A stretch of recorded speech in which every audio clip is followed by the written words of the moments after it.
এই ভাইটি বলল 3 লক্ষ টাকা কইরা প্রতিদিন খরচ করতেছে ইফতারে, তাহলে তো মাসে 90 লাখ টাকা হয়ে যায়। এই 90 লাখ টাকা কোথায় পায় তারা?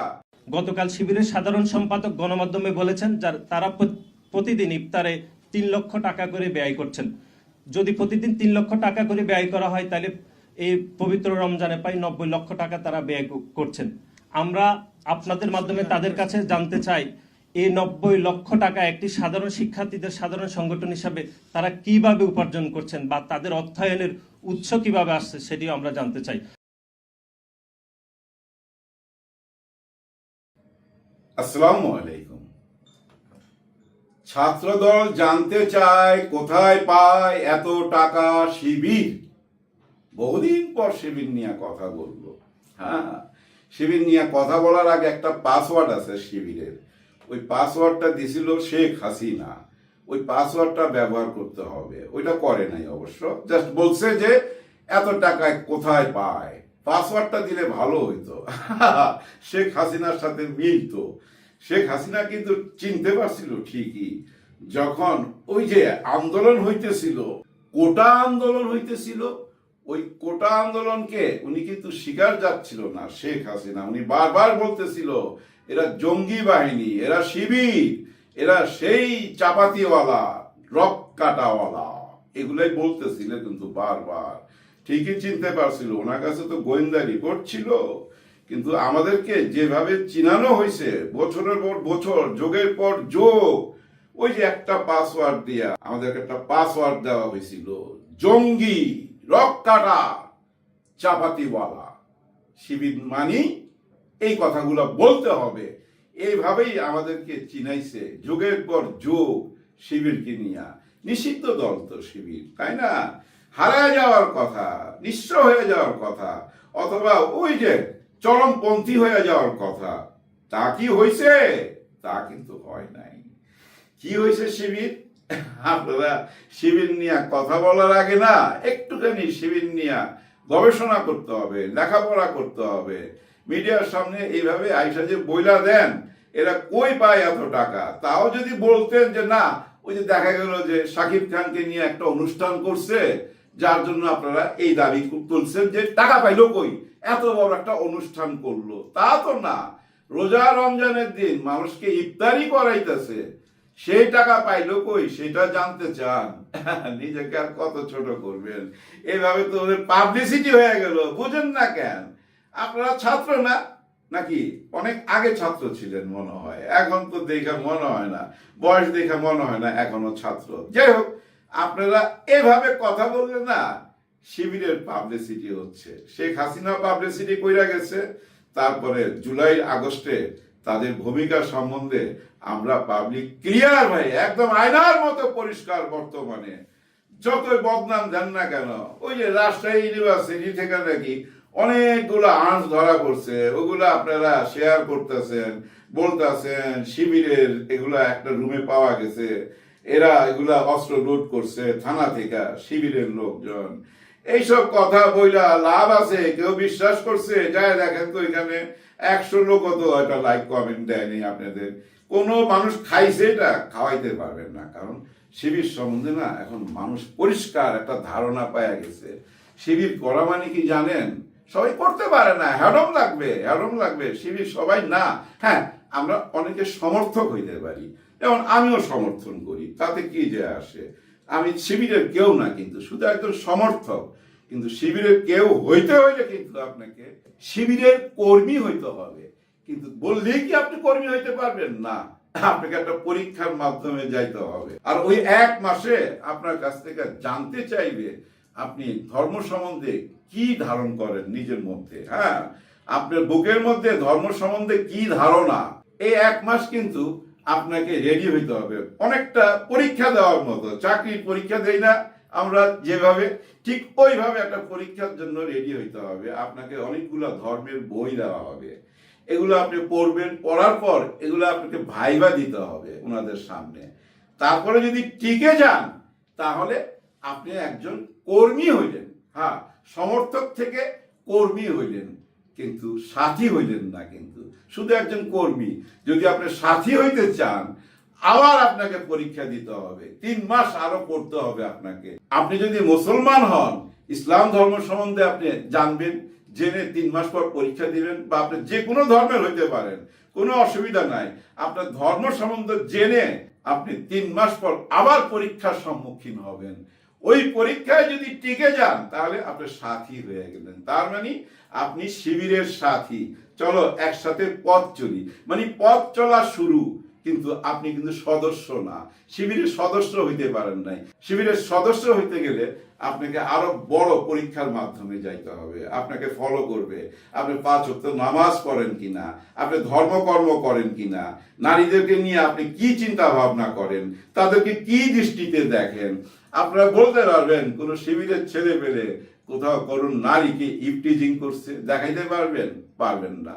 যেগুলো 2-1টা দেখান আপনারা, ওগুলা তাদের কর্মীও না, সদস্যও না, সাথীও না, হয়তো সমর্থক ছিল, ওই ইমান আনতে পারে নাই বলে তারা নেয় নাই, যার জন্য এরকম 2-1টা ঘটনা সামনে চলে আসে। ওই 2-1টা ঘটনা দিয়ে শিবিরকে বিচার করলে হবে না। শিবির কিন্তু উড়ে আসে, জুড়ে বসে নাই ভাই। অনেকে বলে যে ভাই শিবির কারা, দেখেন এই যে ছাত্রদল কারা, ছাত্রলীগ কারা, আওয়ামী লীগের আছে ছাত্রলীগ, বিএনপির আছে ছাত্রদল, জামাতে ইসলামের আছে ছাত্র শিবির। হ্যাঁ, জামাত ইসলামেরই ছাত্র শিবির। এখন আসি, ওই যে এই ভাইটি বলল 3 লক্ষ টাকা কইরা প্রতিদিন খরচ করতেছে ইফতারে, তাহলে তো মাসে 90 লাখ টাকা হয়ে যায়। এই 90 লাখ টাকা কোথায় পায় তারা? এটা কোনো কথা কইলেন? 90 লাখের হিসাব চান মাত্র। প্রতিদিন যদি খরচ করে 5 কোটি টাকা, তাও তো শেষ হবে না, আরো বরকত দিবে, বরকত দিবে। দেখেন না, আপনারা এই প্রশ্ন তোলার পর সবাই ফেসবুকে নিজেরা স্ট্যাটাস দিতেছে যে আমরা দেই। কারা এইসব স্ট্যাটাস দিতেছে? সব বড় বড় শিল্পপতি ভাই। হ্যাঁ, এরা আগের শিবির, মানে সাবেক শিবির। কারণ যখন ছাত্র ছিল তখন শিবিরে ছিল, ছাত্র জীবন শেষ, আপনি সাবেক শিবির হয়ে গেলেন। এই সাবেক শিবিররাই কিন্তু জামাতে ইসলামের সাথে জড়িত। আর জামাতে ইসলামের অর্থ উপার্জন কোত্থেকে হয় এটা আমরা এখন সবাই জানি। বাংলাদেশে বর্তমান যে কয়টা দল আছে সবগুলোর চেয়ে অনেক বেশি টাকা তাদের কাছে। হ্যাঁ, এবং এমন কোনো কিছু না যেগুলো ব্ল্যাক মানি, লুকানো টাকা, তা না, কিন্তু এইসব টাকার ট্যাক্স দেওয়া হয়। তাদের ব্যাংক আছে, হাসপাতাল আছে, কি নাই তাদের, ব্যবসা বাণিজ্য সব কিছু আছে। এবং নিজেরাও কিন্তু নিজেদেরকে চাঁদা দেয়, চাঁদা দিয়া জামাত করতে হয়, শিবির করতে হয়। এই শিবির করতে হলে আপনাকে প্রতি মাসে টাকা দিতে হবে। জানেন, মা বোনরা তাদের নিজের গয়না খুলা দিয়া দেয়, গয়না খুলা দিয়া দেয়। মা বোনদের কথা যখন উঠলো, যারা শিবির করেন মা বোনরা, হ্যাঁ তাদের কথা বলি। জানেন, আমার ছেলে আমার মতো না ভাই, আমি সিনেমার লোক, আমাকে দিয়ে তাকে বিচার করেন না। সে 5 ওয়াক্ত নামাজ পড়ে, পারফেক্ট মুসলিম। হ্যাঁ, মাঝে মাঝে ইমামতিও করে। আমি তাকে বারবার জিজ্ঞেস করি, বিয়ে করবা না? বিয়ে করো, বয়স হয়ে যাচ্ছে। বলে যে বাবা, আমি যদি শিবিরের কোনো মেয়ে পাই তাহলে চোখ বন্ধ করে বিয়ে করতে রাজি। ব্যাপারটা আমাকে বুঝছেন অনেক ভাবাইছে, অনেক ভাবাইছে। তারপরে আমি ইতিহাস ঘাটতে যায় দেখি, হায় হায়, ঢাকা ইউনিভার্সিটিতে যে স্থানীয় মসজিদ আছে, যে ওই মসজিদে মীর কাসেম আলী সাহেব মাত্র 6 জন ছাত্রকে নিয়ে বসছিল। যে এই যে ছাত্র সমাজে ইউনিভার্সিটিতে কোনো শিক্ষা দীক্ষা নাই, কোন রকম জ্ঞান চর্চা নাই, এখানে আছে শুধু ওই যে দল করলে যেটা করতে হয় ভাই, হল দখল, চাঁদাবাজি, জুলুম, মিছিলে যাইতে হবে লেখাপড়া ছাইরা। হ্যাঁ, মিছিলে ডাক দিলে তো আপনারা থাকতে পারবেন না, যাইতেই হবে। এইসব কি ছাত্রদের কাজ? না, ছাত্রদের কাজ জ্ঞান চর্চা করা। ওই 6 জনকে নিয়ে শুরু করলো। ওই জ্ঞান চর্চা করতে করতে শিবির আজ 6 লক্ষে পৌঁছে গেছে। আমার কাছে পারফেক্ট হিসাব নাই, আরো বেশি হইতে পারে। আপনারা একটা বার ভাবেন, মানুষের কাছে, জনগণের কাছে যে ইমেজটা দেওয়া হয়েছিল, সেই 45 বছর আগে যে দলটা গঠন করা হয়েছিল জামাতে ইসলামের ছত্র ছায়ায়, ওই দলটাকে নিষিদ্ধ করা রাখা হয়েছিল। এরকম নিষিদ্ধ দল তো ভাই চরমপন্থী হয়ে যায়, ছড়ায় ছিটায় দিশাহারা হয়ে যায়, পালায়া যায়, বিদেশ চলে যায়। কিন্তু কেউ কোথাও যায় নাই, নিজের দেশটাকে ভালোবাসে বইলা, দেশটাকে গড়ার জন্য দেখেন কি সুন্দর মাস্টার মাইন্ডের প্ল্যানিং এ আজকে আমরা মুক্ত বাতাসে নিঃশ্বাস নিতেছি। আজকে যেসব ঘটনা জানতে পারতেছি, গত সরকার কি কি করছে, দেখেন এসব অডিও কল শোনার পর নিজেকে কি মনে হয়, কোথায় ছিলাম, কার আন্ডারে ছিলাম, কারা আমাদের মাথার উপরে ছিল ভাবা যায়। 7 মার্চের ভাষণে শেখ মুজিবুর রহমান বলছিল, আর যদি একটা গুলি চলে আমার জনগণের উপর, তাহলে আপনারা যে যেখানে আছেন নিজেরা ঘরে ঘরে দুর্গ গড়ে তোলেন। বলছিল না ভাই? সেই বাবার সন্তান এই দেশের মানুষের উপরে গুলি চালাবার জন্য নিজের মুখে হুকুম দিতেছে। এই দেশটাকে ভাই শেষ করে দিছে। হয়তো আমরা দেখতেছি না কোনো বিল্ডিং ভাঙ্গা পড়ছে বা কোনো ব্রিজ ভাঙ্গা পড়ছে, ধ্বংসস্তূপ দেখতে পাইতেছি না, কিন্তু প্রশাসনের ভিতরে অন্দর মহলে ভাই ধ্বংসস্তূপ। এই ধ্বংসস্তূপ সরায়া দেশটাকে সঠিক পথে আনার জন্য ডক্টর মোহাম্মদ ইউনূস স্যার আপ্রাণ চেষ্টা করতেছে। উনার সঙ্গে সহযোগিতা করেন। জনগণ আপনারা হুঁশিয়ার হন, কারো কথা শুনবেন না। চিন্তা করছেন কারা চায় হিসাব কাদের কাছে? ছাত্র শিবির তো হিসাব দিয়ে দিছে তাদের টাকা কোত্থেকে আসে, টোটাল ক্লিন বইলা দিছে।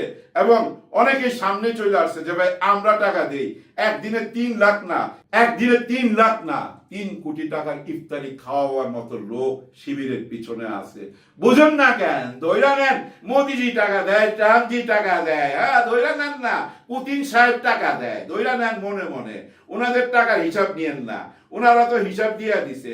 এখন আপনাদের হিসাবও চাইছে, তো আপনারা হিসাব দেন তো দেখি কি কই থেকে আপনাদের টাকা আসে। হ্যাঁ বলেন, আপনারা হিসাব দেন। ভিডিওটা শেষ করার আগে ভাই একটা ঘটনা বইলা শেষ করতেছি। শোনা কথা কিন্তু সত্যি ঘটনা।